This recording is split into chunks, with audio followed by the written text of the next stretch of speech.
Kia ora and welcome to another episode of DisruptEDTV. Today I am joined by Andrew Murray. Andrew Murray has been on an epic journey of kinds over the last 12 months and the years before. He was principal at St Mary's in Wellington, but has now stepped away from principalship to focus on the topic of principal wellbeing and has the consultancy firm Lumina. I keep wanting to say Lumino. It's not Lumino, it's Lumina. And he can tell us a bit more about that. Andrew, how are you? Kia ora, Claire. How are you doing? I'm doing well. Yeah, really well, really well. Awesome. And I know when we first got in touch and started talking about this podcast, one of the things we were really keen to highlight was your personal journey, but also the lessons that you've learned along the way. Do you want to tell people a little bit about how you've ended up at the point that you've ended up with right now, and particularly with your focus on principal wellbeing? Oh, absolutely, Claire. So my journey is I've been a teacher for 30 years, starting back in 1993. And I spent 2 and a little bit years as principal of St Mary's College in Wellington, a college that I love dearly. And of course, teaching I love dearly. But what occurred in April last year is that towards the end of the first term, I became a little bit unwell. I thought it was with the flu. And then right at the end of the term, I went back for the final day. As you do, you've got to be there to conclude the term and do your farewells and things. I collapsed at school, and there was an ambulance that was called, and I was taken to hospital. And what I was diagnosed with was COVID. But what COVID had done to me was that it attacked my brain. And my temperature had skyrocketed, and it caused me to collapse. And from that point, I was out of school for a number of weeks. And as I started to think about transitioning again back into school in June, I pushed it too hard and I collapsed again at home. Woke up one morning and collapsed, and had no idea who I was, who my wife was, who my daughter was. And I really became unwell, and I lost the ability to read and write. My world became my lounge. I have many stories about this, my wellness. For example, I would buy a paper every morning and sit in a cafe. I couldn't read the paper, but I'd just sit there in the cafe with the paper to make sure, just to tell everybody I was normal. But that was my journey. And then slowly, as I started to recover, in December last year, I just pulled the pin. I thought, I can't go back and lead as I was. I need to change my life. And I had a bit of a Damascus moment, I describe it, in terms of slaying the Christians to become one of the Christians in the room of St. Paul. I went from being that 75-hour-a-week principal who was into everything, always saying yes, to pulling out of school. And what I've done is I've started a PhD out of the Australian Catholic University in Sydney. And that PhD is going to be around principalship, or school leadership actually, and wellness. And then to pay the university fees, I've started a consulting firm which is called Lumina, and we do principal or school leadership coaching, especially around wellness, like that wellness goal I have a passion for. And we do workshops and that sort of thing. So already I've had a couple of gigs. And that's actually outside of education. We've done a couple of gigs in government departments. So it's really it strikes me as I don't know. I'm not sure if she's your jam, but have you ever read Arianna Huffington and her turning point when she came to write Thrive, or one of her books? And it was when she had collapsed in the office.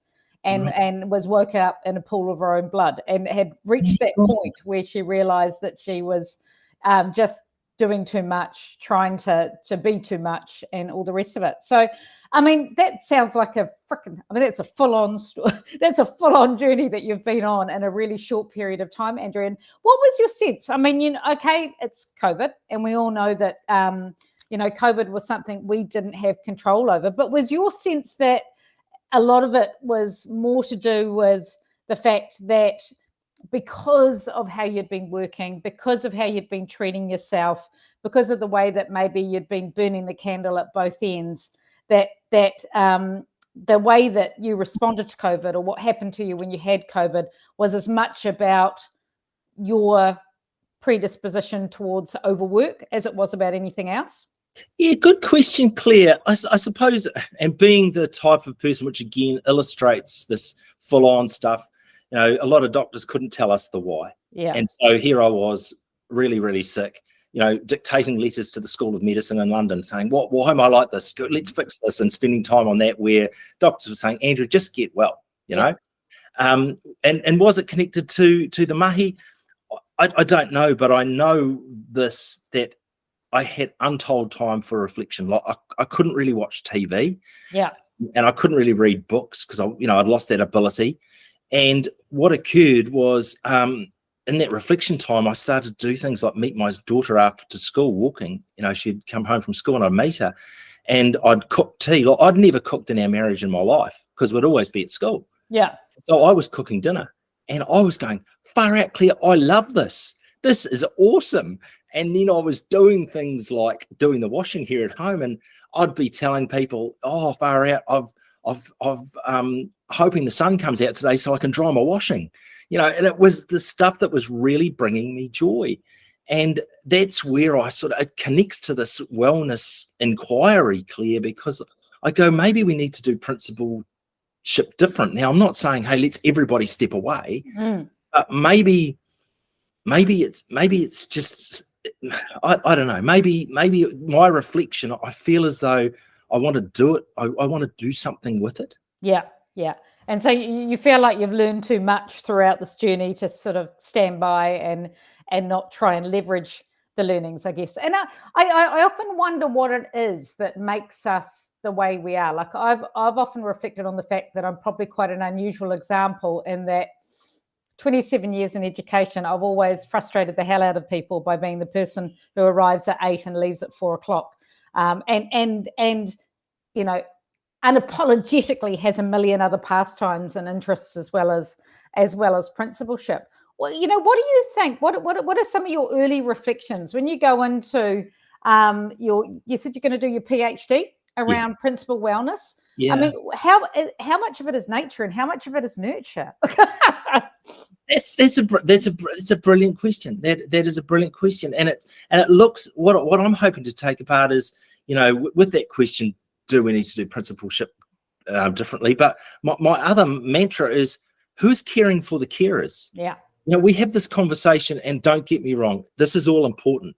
We have this conversation about student wellness. I go, yeah, really important. Then we talk about staff wellness, but it seems to be forgotten about actual school leadership wellness. Who's looking after our school leaders? And look at the stats. It's diabolical. It's not as if people are, 10 years ago, people were lining up for interviews to be in these positions. It ain't happening anymore. No. There are people, quite recently, about 2 weeks ago, a study was produced by the Australian Catholic University out of Australia about principal wellness in Australia. And the figures are shocking. And they're possibly would be as bad here if you ran the same survey. And it really worries me. Who is caring for the carers? So in terms of you've mentioned that you're now going to focus your time on your PhD. Tell us a little bit more about what are you looking at? What are you trying to research? What are you trying to understand? And what are you hoping is going to be the outcome of it? Well, I'm looking at, I suppose, I'm in that stage of playing with words. Like last week, my word was impact, and whether I want to use the word impact, and my potential supervisor was going back and forwards with me around this. But what I want to find out is, what are the factors that contribute to the personal and spiritual well-being of a school leader in New Zealand? I suppose myself, if I reflect on myself, I'm a bit of a sports person. I've done a couple of half Ironmans, and I thought, yeah, I'm really well. But, was I well? Just because you're out running a marathon, does that mean you're well? And what role does the whole idea of spiritual well-being play in a school leader? That ability to go away and reflect and truly reflect. And I was doing some reading this morning, and it just occurred to me, we have some great programs in our schools, especially for staff, on staff wellbeing. But some of those programs is on top of everything else that we're doing. And what's it? And adds to the busyness. And actually, it can be counterproductive, can't it? It's busy work, Claire, and it's not doing anything for our well-being. And I know I should have said this at the start too. Some of the things that I'm reading and some of the things that I'll share with you, it might upset people. And I don't mean to upset people, but it's just some things that are just challenging to make us think, all right, is this actually the right way to go? Yeah. And so what are some of your early hunches or thoughts? Where are you going in terms of cracking the nut of leadership well-being? Well, one of the things that I've got on top, and this puts into the upset category, Claire, is in terms of the funding that principals get for principal wellness. And I go, what a jolly great idea. It is the absolute best. But the issue that I'm having is that I know lots of principals, and it's not a personal vendetta, it's a editorial comment. We've got principals who are spending that money on a trip overseas, and I'm going, good on you, but is that going to be useful for your well-being? One of the things that I'm seeing is in some research is that whole mentor, that person that can sit alongside a principal and talk about not the day-to-day running or how to use the curriculum or having difficult conversations. It's that conversation around what's your wellness goal? Mm-hmm. What are you doing for yourself? And you say, well, I'm running a marathon. That's my wellness goal. I'm doing some gardening. That's my wellness goal. But let's unpack it. So how is that contributing to your wellness? And I say this from a place again of it comes from aroha. It's of love for these people, because I have so much admiration for those people leading schools. I was one of them, and it's a jolly tough job. Awesome. And so what have you been doing so far? You're obviously sitting in that coaching space as well. That's something that you're interested in. Is it sort of as a means, I mean, you've said, it's to support yourself while you're doing your PhD, but I suspect it also is a way into developing insight around leadership well-being in real time while you're studying it as well. Yes, it's my little hunch, Claire. It's my thing that also I want to start to generate some data around well-being, and I've started to look for a few guinea pigs out there to share with me in terms of their journey and their wellness goal, and that will help me provide or generate some more data.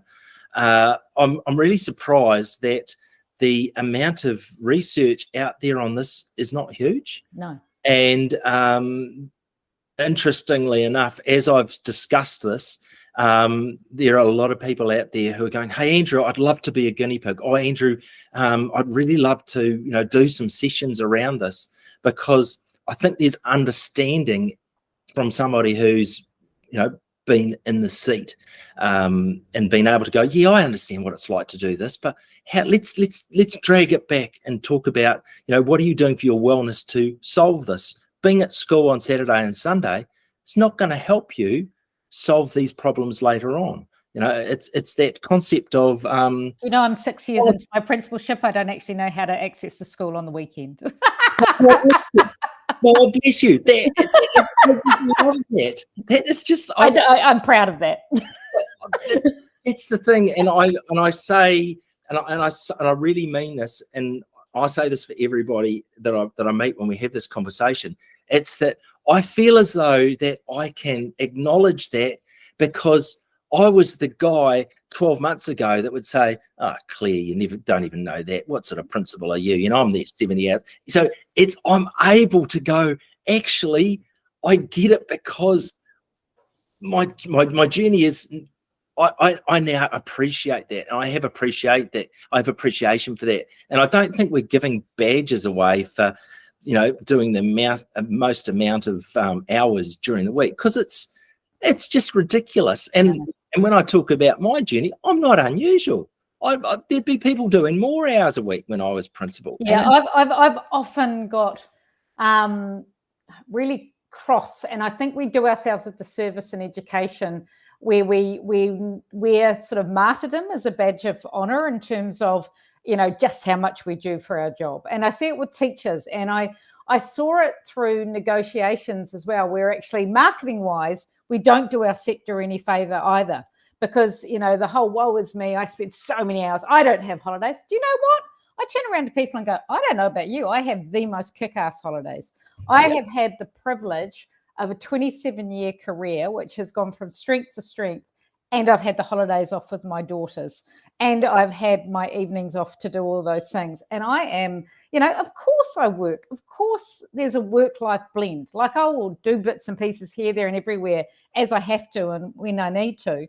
But, you know, but I actually think we'd be doing ourselves far more favors if we talked up the innate flexibility of our job. Who has a job where they have 12 plus weeks that are flexible a year? You know, we do. You know, and it's on us to actually leverage that flexibility and make it work. It's not, we know it's not pure holiday. We know we do stuff. We know there's strategizing and preparation that happens. But my goodness, we've actually had the work from home flexibility that a lot of people are only just recently starting to talk about. Because I often hear people about, you know, the work from home 1 day a week thing. Wouldn't it be amazing if we could work from home? It's like, dude, we get to work from home 12 weeks a year. How many other people do you know that has that privilege? Yes. You know, and we just don't take it up. Like, I think it takes courage actually to claim the flexibility and you know, that we can walk away, you know, at 4 o'clock if we want to, and then dip back into work. How do we change that conversation? I guess that's one of the things you're hoping to discover. Like, because it's about being effective. It's not necessarily about working the longest hours. It's a mindset. I think it's a mindset that we've got to, you know, be the example. And when we say to staff, because, you know, I've done it myself, Claire, you probably do it too.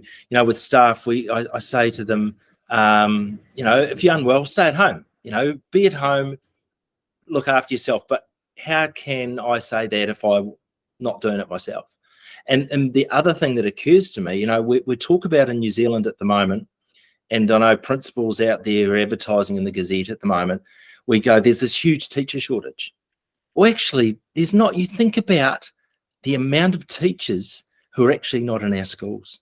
Yeah. They're doing other things. And my question, which will be why? Why? and it's crazy. Like, after we've finished today, Claire, sit down for a minute and say, write down as many people as you can that you know that have stepped away from teaching.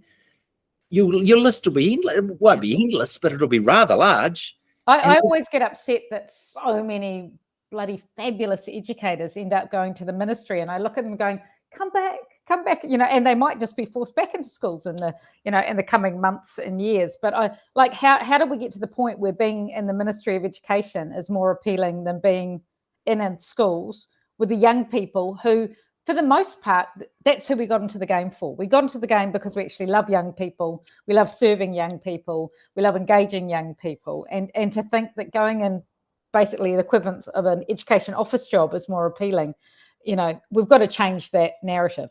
Absolutely, Claire. Absolutely. And I suppose, you know, the study that I'm, you know, on, you know, that is embryonic at the moment, has got to start to ask questions like that. Is that, why are people doing that? You know, why are people stepping away? But why are school leaders stepping away? Hey, I get it if you've been doing it 10 years, stepping away. You know, being principal today is not like it was 10 years ago. You know, it is kind of different. But we've got to ask ourselves those questions. Why are people doing that? And as we mentioned earlier in this conversation, I kind of feel as though my experience, I can reflect on that, and I've got an opportunity to do some study around that and contribute, which, you know, we might come up with some really challenging ideas. I can already see it in the reading. Have you had a look sort of globally? Are there any examples or research that you've seen or best practice from other sectors that you think we can learn from? What have you seen when you've looked around? So as I've done at the moment, you know, Australia has the same issue as us, and as you know, they are recruiting New Zealand teachers, New Zealand principals. One of the models that I have seen in the United States, and this is in my early research, is that some schools, large schools, have two school leaders. They have something called a principal and a president. And some of that strategic stuff is done by the principal, and a lot of the business stuff is done by the president. Yeah. A lot of the curriculum stuff is done by the principal. And as I was starting to do some reading on that, I thought, hey, that's quite cool. It divides the job up a little bit more. Now, obviously, you're going to have to employ somebody else. You're going to need a little bit more money if you started that model. But there's the start of a conversation around doing principalship differently. And I just wonder, are we open to that sort of model? What's your thoughts on re-centralisation? I was really interested in some of the Tomorrow's School report recommendations and the way that we could actually lighten the load of principals by going back to slightly more re-centralised stuff, particularly around finance and property. Like, I'm lucky that I'm at a big enough school and a well-resourced school that I have a kick-ass business manager and a kick-ass property manager. And so I don't do either of those things in isolation. But I know that for many principals, they put on those hats as well. And, I sometimes think this desire to have, such self-governing individually, all of us being these islands in and of ourselves, that sometimes we do ourselves a bit of disservice that way, because we do end up becoming, mini CEO, and as well as someone who is also the leader of teaching and learning. I mean, one of my real things is that I've always been unapologetically the leader of teaching and learning in the school. And if I can engage other people to do the more nuts and bolts side of stuff around property and business, and it's my job to make sure they're strategic. It's my job to make sure they're lined up. But I'm not going to be the one who's going to sweat over those things on a day-to-day basis. And I wonder if we should, I felt like we shot ourselves in the foot a little bit with some of those big principals being so reactive to the Tomorrow's School report and shutting down that, the opportunity for some re-centralisation. Yeah. I think it's a discussion worth having. I have real concern for those schools that are a bit smaller and principals have to do a whole lot of stuff. Yeah. And then on top of that, just to make it even more complex, I look at Catholic principals who have to deal with two boards, proprietors and trustees. And not only then are they leader of all the buildings and the CEO and the curriculum, they're also leader of the faith in the school as well. So you've got a whole complexity of issues for all of our schools. And like I say, I think we've reached a time where we need to have a conversation about this. We need to reflect on, is there a better way? Hey, if we have a conversation and maybe there's not, well, at least we had the conversation, because my concern is, where are we heading with school leadership? Where are we heading in the future? Because, we had that, that reflection before in terms of, families that have teachers in them. Mum was a teacher, I was a teacher, those sort of families. Now, I come from a family where my two sisters are teachers. And the other Christmas, we were at the table having Christmas together, and my sister said to my daughter, "Oh, would you like to be a teacher, Charlotte?" And she goes, "Hell no." And I go, "Geez, that's not a good thing, is it?" No. And I do feel like we've sort of gone down in a bit of caught up in a bit of a spiral. And the thing is, it's like, how much of that is narrative? How much of it is reality? And I often reflect on leaders, and I look at the way that I operate in a certain way, and I've got other friends that operate in a different way. But I sometimes worry about that leaders can be afraid to lead rather than manage, because they feel like people might judge them for not being hands-on enough. Right. And I wonder how much we can be, our own worst enemies by thinking that we're proving our worth by being all of the things, rather than saying, actually, it's my job to lead. It's my job to appoint the right people to oversee a strategy and to support them. Like I was I've been very big from day one. Like, I make sure that our annual plan is on a page, that my 4 strands of our annual plan are actually attached to each of my 4 deputy principals. And we sit down at the beginning of the year and we nut out a term by term action plan that each of them will undertake, and I'll support them doing. And so that then enables me to step back, because I can have real confidence that we've put down the groundwork and established a work plan for the year that doesn't, I meet with them all one-on-one weekly, and we meet as a team, do a strategic and a working meeting. But I've resisted the urge to do their jobs for them. Like, I see principals that often end up doing the jobs for people. Well, that's just wonderful, Claire. That is deeply connected to a piece of research I was looking at last week, which said one of the factors that brought joy to school leaders, to principals, one of the factors that enhanced their wellness was the fact that they were leaders, not managers. The fact that they were not strapped down by a whole lot of minutiae of moving bits of paper around. What brought them joy and lengthened their ability was the fact that they were leading people and being inspired. So that's really cool to hear, Claire. That's really cool to hear. Yeah, and it'd just be interesting, because I'm really interested. Can people change? Like, can people change their style of leadership? Like, I feel like you can do that. Like, what ends up coming off as a really patronizing thing, going, oh, I feel like I've got a really good balance. I do X, Y, and Z. You should do X, Y, and Z.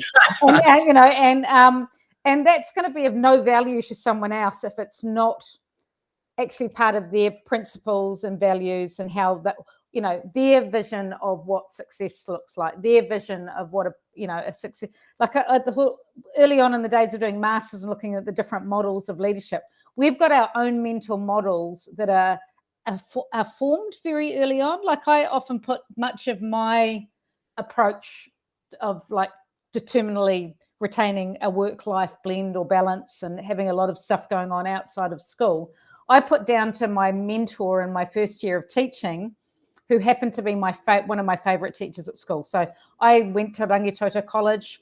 I went back there as a beginning teacher, and I had Brian Lamb, who was my classics teacher, who I adored because he was incredibly passionate, had great relationships with students. But my goodness, he was also a bit of a rapscallion that would sort of, like, I knew some of his planning was driven by passion rather than him having sat up all night writing notes about class. He just provoked us to have a discussion, and then he knew enough about how to write essays to teach us how to write a really effective essay, and so on and so forth. So, there might be some people that would look at him and say, oh, he didn't do enough prep, he didn't do that. But my God, he got great results because he was passionate and he knew what he was doing. But I part of it thinks, wow, I was lucky that I got captured by him in my infancy of my educational career. And that got baked in 27 years ago. Yeah. What do you do with school leaders who have potentially been in the game 10, 15 years and they've got baked in, burning the candle at both ends, baked in being the person who got to where they got because they're the first person in the building and the last person to leave? Can you change? Well, I suppose one of the first things is I think you can, because I'm a change. Yeah. You changed by leaving. That's true. That's true. Yeah. You've got to go back and do it. It's true. But I think that there is change there, because we're changing in terms of our students. Yeah. And you've got to change in terms of being a teacher around. Our students are different today. I have conversations, with students, and I think, gee, students didn't talk to me like that 10 years ago. But gee, it's kind of cool in a different way in terms of being challenging.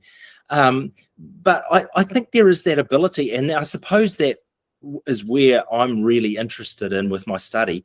I know I'm interested in having a few guinea pigs of current school leaders that would be interested in being guinea pigs and do some wellness coaching. The people that I'm really interested in, early adapters, and go, oh yeah, I'd love to give this a go, but also those people that are going, oh, I'm not too sure about this, and let's give this a go and see what sort of effect it has on your leaders. on your leadership process. Because the thing that I'm thinking of too, Claire, is, and it made me really sad. I suppose it's sad for me too, because one of the things I reflected on is that I'd got into a lifestyle of all my friends were like school leaders.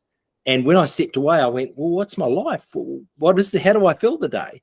And that's one thing that I sort of challenge even all teachers to think about. And then number two is, as a result of having lots of friends that are school leaders, I've done a few dinners, and a couple of the dinners I've been to, I've seen principals, and I think the health doesn't look too good at all.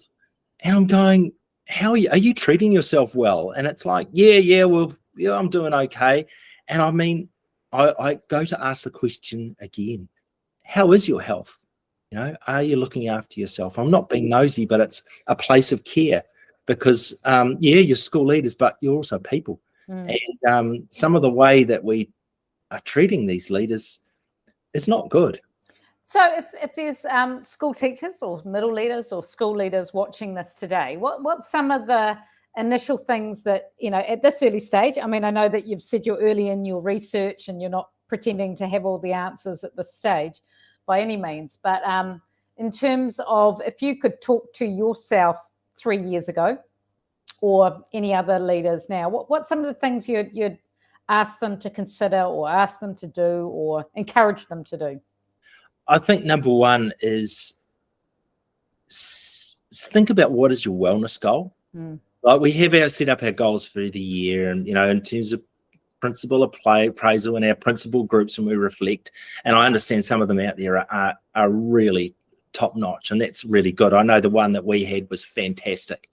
But I think it's really important to grab that mentor and talk about a wellness goal as well, in terms of how are you looking after yourself, and be honest, because we can fake that. And we can say, everything is good and I'm going for my run, or I'm spending time with my family, and we can say, actually, you're not. But do we get to the core of it, though, if we ask people to have a wellness goal that may sit on top of them being a workaholic? Because haven't we got to get back to the an audit of what it is that they do or don't do, or it's, you can have every wellness goal in the in the world, but if you're not fundamentally changing how your relationship with your work, does it become additive? How do you prevent that? Yeah, I think it starts off in terms of starting somewhere, Claire. Yeah. And having that conversation, and a couple of people I've had that initial conversation with around that, it unpacked a whole lot of other things that were going on, and it really supported them in terms of relationships with people at school, but even their personal relationships. And I thought, hey, that's kind of cool. It was kind of some cool conversations. And I suppose the other thing to do is that simple little point that might be, that you've raised before around, not knowing the alarm code to your school, something, what's going to be a barrier that I'm going to put in place that I'm going to be, look after myself at the weekends. Maybe Sunday is my day when I do this, and or I've got my group of friends which I have coffee with, every third Saturday of the month. I don't know what it'll be, but that's where you really personalize it. And they'd be the things I would have said to myself 3 years ago. Well, one of the things I've done more and more is that I put all the stuff outside of work that I value well and truly into my calendar, and I calendar, like I'm a bit of a nutter. Like I roller skate every day. I tap dance once a week. I'm now into reformer Pilates, and I do strength training. So I've probably got some, ADHD or something that needs to be dealt with. But I think in working out a mixture of things I love doing that are social, that are good for me, and calendarizing them. And then more recently, I've also put in it sounds stupid, but morning tea and lunchtime in my calendar because that was the trap.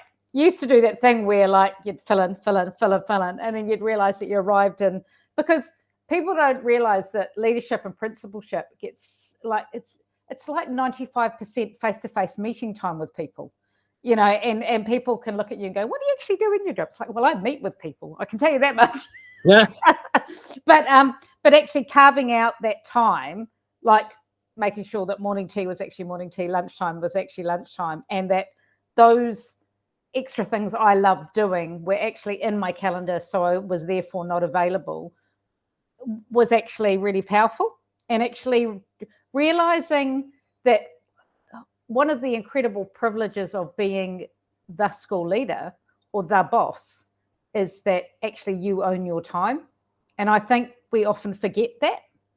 Yeah, that's a great point, Claire. One of the little things that it's not an original that I got from James Clear, who's Mr. Atomic Habits, is, you know, open up your diary and think, how does your diary reflect who you want to be? You know, if you say, well, I'm looking after my wellness by I'm spending more family time, and we open up the diary and say, well, show me that, you know, oh, well, it's not really there, but it happens. I said, so Claire, I reckon you're on the way. Yeah. By having that, and that brings me real joy that you're saying you're diarising your lunch and you're diarising, you know, your morning tea, because sometimes, you know, sometimes your lunch, you have a work lunch, but maybe you need a lunch on top of that. If you have 2 lunches a day, who cares? It's your lunch, and then you can have a work lunch as well.